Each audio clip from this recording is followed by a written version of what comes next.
जय श्री हरि विष्णु। रमा एकादशी व्रत कथा। बिना कथा सुने या पढ़े अधूरा है रमा एकादशी का व्रत। आइए जानते हैं रमा एकादशी की व्रत कथा और उसका महत्व। कार्तिक माह की महापुण्यदायी रमा एकादशी का व्रत 17 अक्टूबर को रखा जाएगा। जो लोग रमा एकादशी का उपवास रखते हैं उन्हें पूजा के दौरान व्रत की कथा को अवश्य सुनना या पढ़ना चाहिए, अन्यथा भगवान विष्णु की पूजा अधूरी मानी जाती है।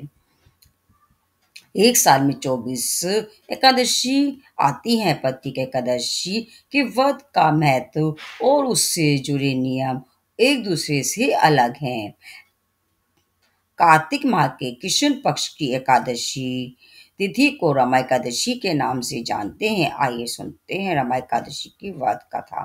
धार्मिक मान्यता के अनुसार रमा एकादशी यानी कार्तिक कृष्ण एकादशी के दिन जगत के पालनहार विष्णु जी योग निद्रा से जागते हैं, इसीलिए इस दिन व्रत रखने और भगवान विष्णु की पूजा करने से साधक को विशेष फल की प्राप्ति होती है। हालांकि रमा एकादशी के उपवास का फल व्यक्ति को तभी मिलता है जब वो व्रत की कथा का पाठ करता है। रमा एकादशी की कथा सुनने व पढ़ने से भगवान विष्णु की विशेष कृपा प्राप्त होती है, जिससे घर परिवार में सुख शांति बनी रहती है।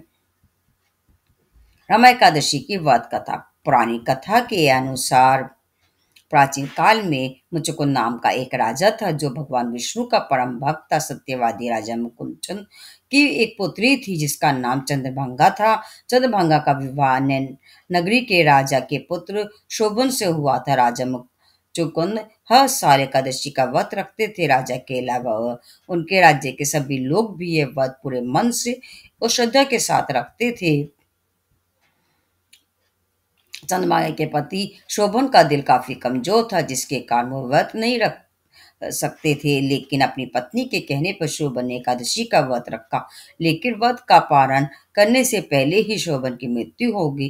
पति की मृत्यु के बाद चंद्रभांगा अपने पति के साथ राजमहल में वापस आ जाती है और वहां रहकर खुद को पूजा पाठ में लीन कर लेती है। शोभन ने एकादशी का व्रत सच्चे भाव से रखा था, जिसके प्रभाव के कारण अगले जन्म में वो देवपुर नगरी का राजा बना। एक बार राजा मुचुकुंद के नगर में रह रहा ब्राह्मण देवपुर नगरी गया, जहां उन्होंने शोभन को देखा और उसे पहचान लिया। ब्राह्मण अपने नगर वापस आया और उसने चंद्रभांगा को पूरी बात बताई। यह बात सुनकर चंद्रभांगा को बेहद प्रसन्नता हुई और वो शोभन से मिलने के लिए जाती है। चंद्रभांगा शोभन को सारी बात बताती है, जिसके बाद दोनों साथ में खुशी खुशी रहने लगते हैं। एकादशी व्रत का महत्व।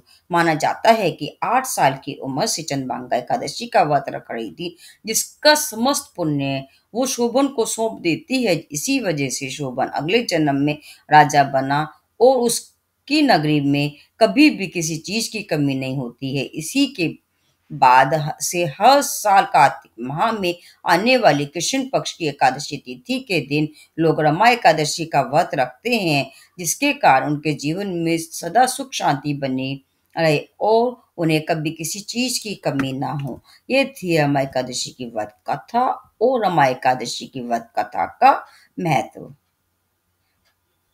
बोलो जय श्री हरि कृष्ण।